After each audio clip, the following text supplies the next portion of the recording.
Falco, this is the battle you must fight. I don't deserve your tears, my little witch.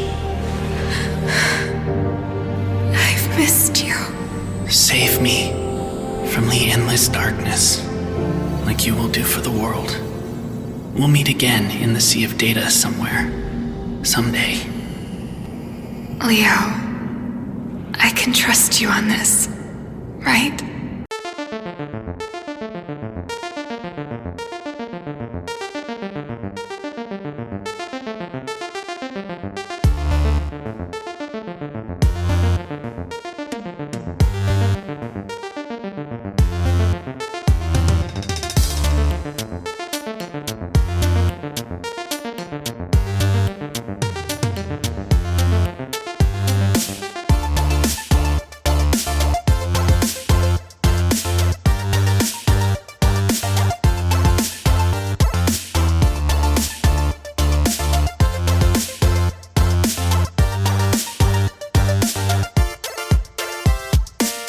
Hello, everyone, and welcome back to the Footy Dashi podcast. I am, as always, Nicholas, and I'm here with Lauren, your other co-host.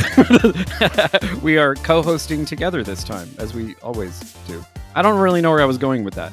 Anyway, No, so sometimes we don't co-host. We just host each other. You know, this time we're really we are 50-50. we are each individually hosting separate podcasts that happen to just be layered on top of each other seamlessly. That's what we're usually doing, but this time we're doing it together. For real. So we were having a conversation, or it's more like I was having a conversation at Lauren. This is usually what happens. It's like, we show up to record and Lauren is having a great time and I'm usually annoyed by something. And so what I'm annoyed by... I like hearing what you're annoyed by. I mean, getting that out, right? Usually I just talk to developers and we're all annoyed about something, but it's dev shit. This time It's like consumer shit. And I love that. I love all the shit, really. But yeah. In this case, what are you annoyed by? Okay, so for those of you who aren't aware, Lauren and I are still in the throes of working on sort of like a kind of theoretical game design curriculum. And in the process of putting this together, I have been doing a lot of research and a lot of various aspects of game design, the games industry, user experience, the whole gamut. And recently I've been doing some casual research about the mobile games market. And what fascinates me about mobile games, one, that it's a distinct category, even though like most of the mobile games that are like popular are just like ports from other platforms. So there's that issue. But additionally, the fact that like mobile games are almost like conceptually separate in most people's minds from what they consider to be video games. In other words, most people will put together, say, like PC games and console games into sort of like one conceptual framework. But for a whole host of reasons, mobile games or games for mobile platforms, so we're talking your tablets, your smartphones, just your devices that don't, and also the screen in front of the screen when you're watching Netflix on the TV, that's the screen that you're looking at. Exactly, yeah. So for whatever reason, games that happen on those screens seem to be less conceptually relevant to quote unquote video games than the games that happen on the other screen that you're looking at. And so what I was talking to Nicholas about really quickly was just to say, like, to kind of give his, annoyance a little more credence, is that when you're in development, you have this difference in the Bay Area between a mobile game developer and a AAA console game developer. And I want you to take note that I said a AAA console game developer, because that is not to say that the developers in mobile aren't in AAA. But when you're talking about getting hired or what your skill sets are, mobile and AAA, and heavy scare quotes, are very different skills. And it's not that it's AAA, because as I got really like excited and also annoyed at like, I haven't heard of this game. It's crazy.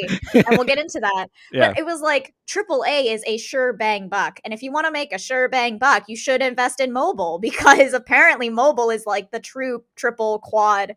Just septuple odd. Yeah, like we're in like the 12 times, like there are hundreds of A's, because there are 100 of A's. So anyway, I just wanted to bring that up as from a developer standpoint, is that when we make games, we think of making games for PC or for console. We don't even include Mac in there, which is terrible because I love Mac. And so for us to say we're making something on mobile is usually it comes down to we're going to port it on mobile, right? Yeah. Not can you play it on mobile. And I just Yeah. think that that is, especially after looking at these numbers Nicholas is going to get into, I think that's bullshit, not the good shit. So, Nicholas, take us Yeah. away. Okay. So in my research, one of the things that I didn't discover this, other people have known this for a while, but it's more like I finally had to integrate it into my own conceptual framework, which is that the mobile market is like orders of magnitude larger than all other video game markets. And so, for example, the current number one game in the world, in fact, like the numbers 1 through 7 in terms of like size of the player base in the entire world, pretty much all mobile games. And so the example that I pointed out to Lauren is a game that she had never heard of, Garena Free Fire, which, as far as games go, like it's not really like doing anything particularly new or interesting. It's a really well designed game, but it is functionally sort of like your Fortnite / PUBG style like battle royale game. And in fact, for those of you who have played Free Fire, you'll probably be like, okay, wait, this almost looks exactly like PUBG, because it's not that different. And one of the reasons why it's so much larger is because of the fact that it's much more popular in Asia than it is in Europe or North or South America. But also, when you think about it, what is the one video game platform that nowadays pretty much everybody owns? And it's a phone.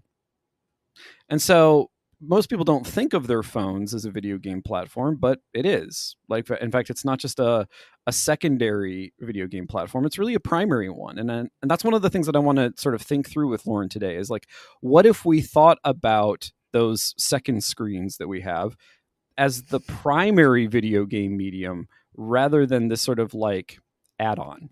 Yeah, it's a tough question. I mean, it's hard because so much of our development has been entrenched in, the way we've done things. And this is what we talk about when we're saying we're designing a new game design curriculum, because a lot of academia studies the past, right? Yeah. To say, like, what have we learned so that maybe we can do something in the future, blah, blah, blah, blah, blah. But like academia does a bad job of studying the now.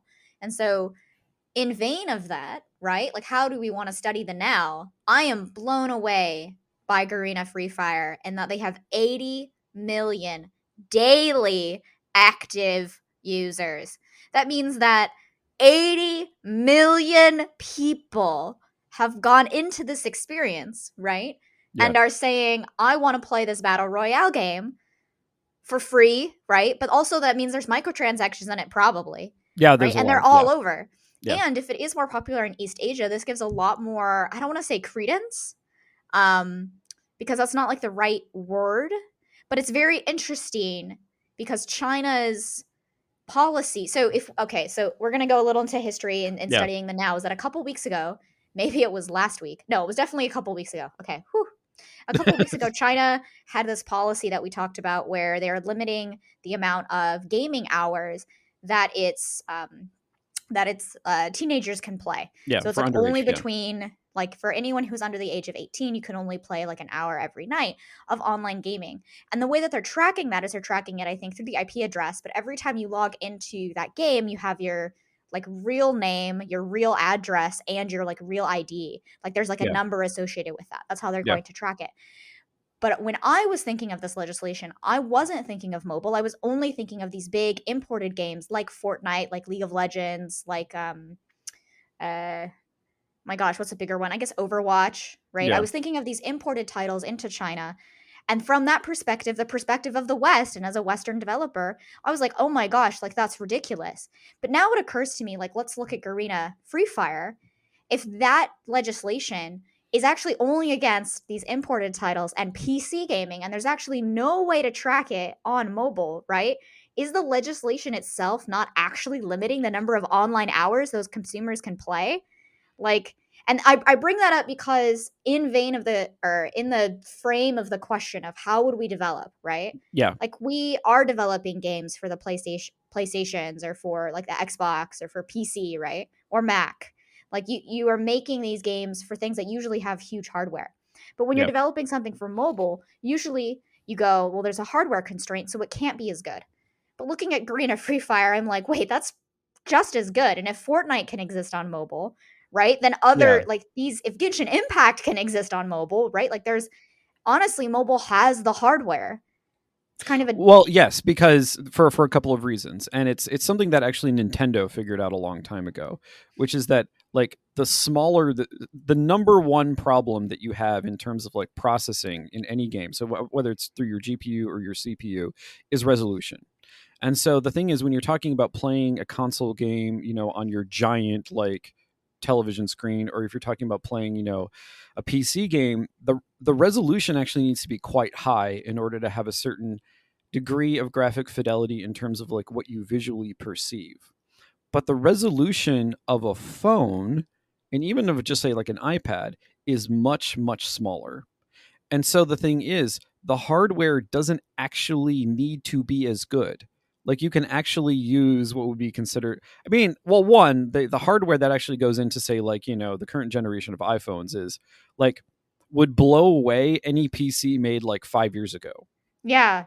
So there's that. No, I know that Yeah. because my PC was made 6 years ago and it did not want to work on Friday. And so my lovely SO came over and we took the battery out and we put the battery back in and then it started charging again and I was like, bless. So hopefully, right? So there is the fact that like so hardware for smartphones has improved astronomically just even within the past 10 years. But in addition to that, like the hardware constraints that are imposed by so like what the game needs to be able to do is less, precisely because the resolution that it has to like get to is much smaller. So there are certain advantages when it comes to mobile games. So like literally the fact that like you're holding it right up against your face as opposed to say like, you know, looking at a screen that's like, so for example, I'm sitting at my PC right now and my monitor is about like 2 feet away from my face. Or if I'm playing on my, you know, a console on my TV, it's, you know, 10, 12 feet away from me. So the thing is, but in order to get a degree of graphic fidelity at that difference, you need to have much higher resolutions. Whereas you don't need that with a tablet or with a phone. Now, there are sort of like problems with that in terms of like exposing yourself to that much blue light, because that is bad. But it means that from the standpoint of developers, you actually have a degree of freedom when it comes to what you can get away with, precisely because the graphic fidelity doesn't have to be as good. Yeah, so I think from a purely theoretical standpoint, that's true. But I'll have to say that practically, when I have developed for mobile, the hardest thing that you have conceptually in the game design space Yeah. is I need a controller. Oh yeah. Like Yeah. that's what you think of. And lo and behold, I'm in Daiso the other day, and there are like $3, right? So Daiso is a Japanese like It's a department store Jackman, technically. yeah, it's like a $1 store. Yeah. And in America, it's $1.50 or like $3. Like it depends on price. Well, It's even in Japan, even they're in not Japan, actually yeah. yeah. They're not really like hyakuens. Yeah. And what it ends up happening is they have this device now that's like not HMart, Daiso's leveling up your gaming experience. Get controllers and like gloves for your thumbs for the mobile gaming experience. And I Yeah. was laughing like, oh man, like that's got to be really popular.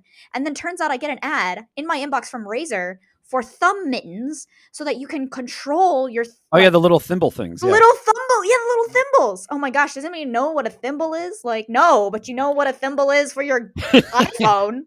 Yeah. But no, this is really important, right? Is that conceptually in the game design space, we are so used to having things on the controller, right?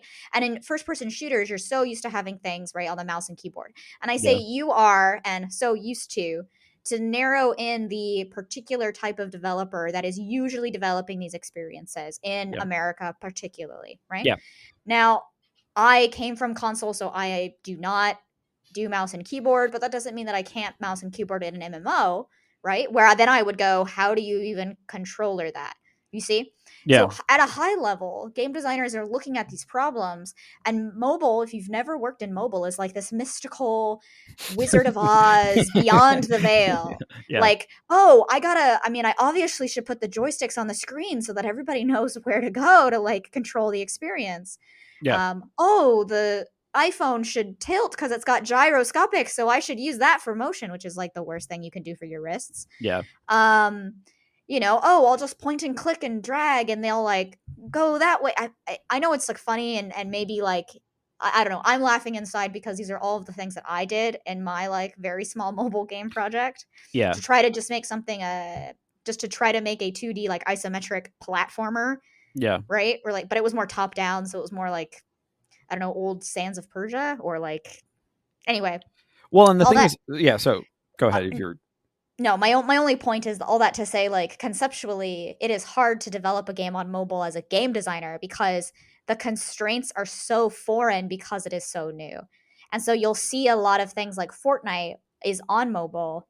And I actually haven't played it on mobile. I have played it on the PC. Yeah. Just because that's an example as a developer in the West, like, you should get Fortnite on mobile so that you can see what the youth are playing. The youngins. The youngins. Yeah, anyway, that's my point. I kind of like ran out of steam there at the end. So I'm still kind of grappling with it. The control piece is really important, not just from the production side, but also from the UX, from the user experience side, because there was a conceptual shift. So this is what I've learned recently. There was a conceptual shift in thinking about how to do controls on mobile devices. So for mobile devices, I'm going to speak specifically about phones because actually sometimes the controls are different depending on the type of mobile device.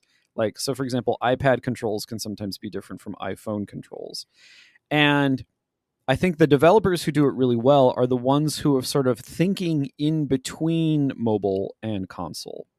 So in the early days of so-called mobile games, in fact, I'm going to say so-called because there is kind of a arbitrary conceptual distinction here. But if you think about the sort of the really popular early games like Plants vs. Zombies or Angry Birds, like those games use a control mechanism that is, or a set of control mechanics that are sort of very specific to mobile devices.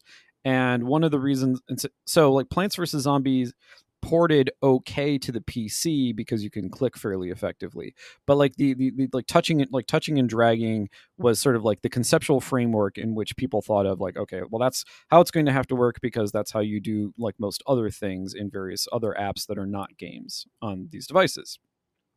But over time, developers started to realize that you could actually conceive of controls as a kind of HUD, and having that overlay instead of having like, so in other words, when you think about a console, the control mechanism, in other words, the device, is fundamentally separate from the display mechanism. Whereas in the case of, mobile games, they can't, I mean, it's much easier to have the control mechanism and the display mechanism be seamless with each other. And so what they realized is that like, okay, well, there's already a thing that we do in video games that kind of like helps us with this. And that's, heads-up displays, overlays. And so instead of using the overlay merely to communicate information, maybe we can use the overlay as the control mechanism. And so the thing is, that's how they developed really sophisticated. So for example, like it's really easy to do an analog stick using an overlay system, and so then all you really need is like an analog. If in most games really just require like an analog stick and a couple of buttons. It's easy to conceptually display an analog stick on a HUD on a mobile device. It is definitely not. Yeah, it's not easy to implement. Yeah, sorry, that's what I meant. But I meant. Sorry, yeah, I knew exactly what you meant. I just wanted to clarify for all of the people that may be in game development listening here that Nicholas is saying, look, it's easy to think of joystick, put joystick on thing. Like that is a very easy concept. I would know I made that mistake my first mobile game ever. Yeah. And we did it, okay? We did it. Yeah. We did it. 8 weeks, we did it. Well, that's the thing, is that so like, okay, I know I mentioned UX, but all of these comments so far are specifically from the UX perspective, because the sort of the platform itself is relatively new. Like smartphones are not that old. Like they don't smartphones as a major gaming device are not that old. Smartphones themselves are not that old. Okay, that was like what, 2003? Yeah, that's what I'm saying, is that they're this millennium. They're not the previous millennium at all. Whereas like PCs and consoles all have like ancient histories that go. Yeah, but what I'm trying to say, what I want to emphasize that though, is that smartphones are not that old, 2003. Yeah. But smartphones as a gaming platform are even youthfuler. Like that was like, You know, Yeah, like that's you'd true. have It's like small 2008, games like 2009. Yeah. Bejeweled or Yeah. Pinball, right? But like it took to 2009, 2010 for people to go, oh, there is a real physical game, right, Yeah. on my phone. And so the thing is, so Lauren is correct. Like the implementation of say like an analog stick as a control mechanism on a phone, like actually is extremely complicated. But also you have to realize that like the control mechanisms that were used back in like the 70s and 80s, like it took people a really long time to figure out how to do that. But once it was established, once like there were clear protocols for how to do it, then it's easy to reproduce in other games. So that's the point that we're at right now, is we're at the point where like it's still in sort of like the development process, but it is now getting to the point where that particular like control system is becoming kind of established. And once it's established, it'll be much easier for developers to simply like reproduce the sorts of things that others have already done. But the implementation is still at this point quite difficult to achieve. And so the thing is, so there are still games that use the sort of the older conceptualization of how controls, again, from a UX perspective, the older conceptualization of controls. So like, match 3 games, Lauren mentioned Bejeweled, but there's like a bazillion match 3 games now, or games like Fruit Ninja or Candy Crush. Like they still use that older conception of like how controls are supposed to work. But the reason why this shift in terms of control is really important is because it means now mobile can be part of the cross-platform mix.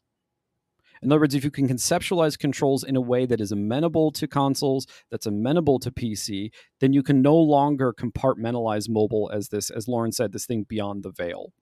Yeah, no, and I think that that's kind of that hits the nail like on the target, right? Or that hits like the bullseye. I don't know, for me. That Nail on makes the a head good is the point. idiom you were Nail on the looking head. for. Yeah. We'll figure it out. No, for me that really like marks the point, because I'm just going to use every idiom Yeah, today. just mix Let all the of them. actual I like that. Welcome to the Mixed because Metaphor podcast. so welcome to the Mixed Metaphor podcast. I'm your host, Lauren Ash. I know every idiom apparently, but can't say them all at the same time. I think for me, what really hits it is that when we look at developing the future of games as a service or games as a platform, right? Like Yeah. we're not looking at it as something that is only on one console. Crossplay has to exist. And there's actually a very popular franchise where crossplay had never existed that finally just is starting to do that, and that's Destiny 2. Yeah. Destiny 2 has been a long held model in the game development world, and probably in the consumer world, right? Is something that is a first person shooter, MMO, semi RPG, or like has those elements. It's a loot shooter, right? It Yeah. created this genre because it's a shooter where you get loot things, because they couldn't say MMO FPS. I don't know. Whatever. Well, it's like, why do like action platforming games? Why are they all called Metroidvania? It's just Yeah, arbitrary. yeah, Yeah. exactly. It's Yeah. just a, an arbitrary like genre moniker. Yeah. And I think for me, like Destiny 2 though, finally is getting crossplay. I think it got crossplay like a week ago, or in September of 2021, for any of our listeners in the future listening very far, in 2022, or are listening in the past somehow. That fell through. That's strange. Yeah. That would be strange. But hey, if you're listening in the past, today is September in 2012. If you're listening in the 2012, past, 2021. invest in Garena Free Fire, because it's the Yes, biggest if game you are ever. listening in the past, invest in Garena Free Fire. Depending on how far in the past you are, McDonald's, Apple, okay, very good. Pixar,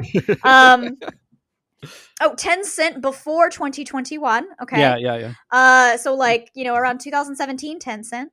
Don't buy Alibaba in the past. Moderna would also be a really good investment. Moderna would be a great investment, right? Yeah. Don't ask us why, just because you're in the past. Live it up. Go to every outdoor venue. Okay, tangent aside. Gosh, where were we? We were talking about Garena Free Fire. Oh, so you were talking about so we had gotten onto the subject of how everything now has to be conceptualized as cross-platform, and you were talking about Destiny 2. Oh, everything has to be cross-platform. You talk about Destiny 2 because Destiny 2 wasn't cross-platform and still was incredibly successful. Yeah. Right? Now, that's great, and most games could be that way.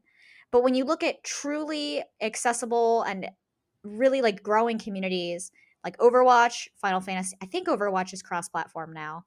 Yes. Basically, every game that has come out needs to support cross-platform, because if it doesn't, especially in today's like economic world, players are not going to be able to afford a PlayStation and an Xbox and a Switch and a PC and a Mac, like who knows what, right? To be able to actually and articulately cross-platform, versus a genre that really did this well because just nature of the genre were right previous MMOs. They were either always cross-platform because it's a PC, Yeah. or in tales like in Final Fantasy 14, they like once they got the PlayStation 4, I think they were immediately cross-platform. Like they spent a lot of money into that. So I think, if I remember correctly, Final Fantasy 14 was originally also on PS3, and then it went to And then it just PS4. Yeah. transferred to Yeah. PS4. Yeah. Yeah. Like no, cuz it's been around a long time, and so I Yeah. was like I think it was on the thing before the PS4, but I didn't want to say that. What is the who knows what the thing before the Yeah, who PS4 is? know? PS3? PS Vita? No. That was the handheld. Um like the Vita offshoot, Yeah, the the PSP Beta. Vita, yeah. Yeah. That would be real Um actually, that would be weird to play That would 14 be on. yeah, it would be weird to play, but I mean, I played, like, 7 on it, so or, like, all the 7 spinoffs. Yeah. What I would say is, like so I am bringing up all these titles, though, because from a game development standpoint, you kind of have to look at all of the other titles, and you see what your competitors are doing. Yeah. If you were to launch a game now that wasn't cross-platform and is a large, massive multiplayer online experience, like, I think it would just be a joke, right? As a Yeah. consumer, as a gamer, you'd be like, "What? I am not gonna buy your Xbox so I can play this game." The one like lone studio mega publisher corporation that's somehow getting away with this and is getting away with it specifically for single player titles is Sony, you see? And Sony has a Yeah. lot of platform exclusives and specifically a lot of platform exclusive development studios. So in a world where there's this single player experience, right, Yeah. versus the multiplayer experience, I'm really excited for mobile to be considered an equal, if not a more widely accessible platform as a developer. Because now in a multiplayer experience, we're just opening up, right, the floodgates for how many people can achieve it. Yeah. Well, I think it will mobile will definitely become at a bare minimum a point of origination. So we talked earlier about how like mobile has always been conceived of as like something onto which to port existing titles. But we're now starting to see a situation where titles are being ported from mobile platforms. And so since we're talking about MMOs, and also because it's my daughter is constantly talking about it, so, for example, Sky was a MMO that was originally only mobile and only recently became available for Switch. And there are varying reasons why it hasn't like gone on to like Xbox or PlayStation. In PlayStation's case, it's because Sony has really weird rules when it comes to sort of like indie developers and how indie developers get on They're very weird yeah. rules. So, but setting that aside, we can talk about that some other time. But the thing is like the Sky is a good example of a game where now mobile is not just like the hanger on; it's actually like setting the trend. Because the thing is, like, that game company originally would develop games primarily for like console and for PC, and now they're realizing that like their primary demographic, which tends to be much younger, like a lot of them have mobile devices. They have iPads, they have phones, a lot of them, and Well, a so lot of it yeah, comes down to the economics of my child needs a phone and every phone is a smartphone. So I have to buy my child a phone so I know where my child is. And that's the parent, yeah. right? I don't have to buy I don't do my that with my kid child though. I find that a very creepy. PlayStation. Yeah. You're like, I find it very creepy. My kid can do whatever they want. Yeah, I know. It creeps me. So like, so parent chat for. So this is the parent segment. A friend of mine a couple of years ago was showing me this like really amazing thing that she had gotten her kid, which were like these watches that they can wear. And then she was showing me how like then she would bring up the app on her phone. It's like I could see where they are at all times. And I just looked at her and I was like, that's fucking insane. Like, it would never even occur to me to. Anyway, sorry. Parent chat ended. All right, back to gaming chat. But what I would say is like, so everyone in the youth, like you grew up, if you did not grow up with a phone, I did not grow up with a phone. I got No. a phone in like middle or high school or something when phones were, I do need to know where my child is because I was involved in so many activities. It was more like tell me where you are and I will pick you up. And then I would call them and be like, I am here now, pick me up, right? Or don't pick me up or worry because I'm on my way, right? That's the mobile device is for calling people. If you didn't realize, that was the original intention of a mobile device. I'm pretty sure it's you play podcasts on it. I don't know what phone. How personally, I Pokemon Go. I don't know, right? Or take pictures, right? It's just a camera, right? Yeah, exactly. So there's this multi-use device now, and since every child has this, and all kids love to play games, right? Any game that is hot that you can get into the kids' hands, right, is going to be great. Exactly. And Sky is an awesome example because now that Sky is on Switch, I started it on my iPad, but I'm actually never on my iPad. I tried to get it on my phone, and I just was running out of space, so I had to get rid of it. And then now it's on Switch, and I can go, okay, perfect. I can play it on Switch. Yeah. But what that means is it opens up to people like me who have a Switch. I can play it. So you're actually having like, we'll call us the olds, right? The people with the consoles and like can afford the high-end PCs, right? Can play. Yeah. But now they are playing with like children. And I think 10 years ago, people used to laugh, especially like in the FPS communities, because it would be like, oh, I'm getting like owned by a 6-year-old, right? Well, that 6-year-old is now 16 years old, okay? And they've been playing the game you were playing when you started at 16, right? Yeah. Which means that when they're 26, right, and 36 and 46, they will have had a decade, right? Decades, half more like their entire life playing, I guess, FPS shooters and playing on mobile devices, playing on PC, maybe playing on the console at a friend's house. Like the way that we interface and control these technologies is not going to be limited to maybe like the hardware, but to our social circle, right? Yeah. And also, you know, the lack of an interface, so to speak. Well, the social circle point is extremely important, and I want to focus on that for a moment because we're running out of time in this episode. Because going all the way back to sort of like the like portable gaming device, the Game Boy. Now I know this because I taught in one of my classes about the history of the Game Boy and specifically and about Pokemon on the Game Boy. Because Nintendo conceived of that device not just as like, you know, a convenient thing, but a social thing. The whole reason why they like developed it the reason why Pokemon was developed with the link cable specifically in mind is because the idea is that like kids are going to be around each other, they're going to be socializing, and the game and the device are going to be a means through which they can socialize with one another. And phones can serve a similar function because they are something that is sort of always on your person because we're addicted. That means, though, that like when people are in meet space with each other, again, in the future, who knows when that will be, but when they're with each other, like you have this gaming platform literally in your pocket, and it can once again, like the Game Boy, become a means through which kids or even adults socialize with one another. And I think that's really powerful. And I think that's not just like, and I'm not trying to be like, you know, one of these like futurists who like all tech is great, because I'm actually the exact opposite. I'm kind of a Luddite.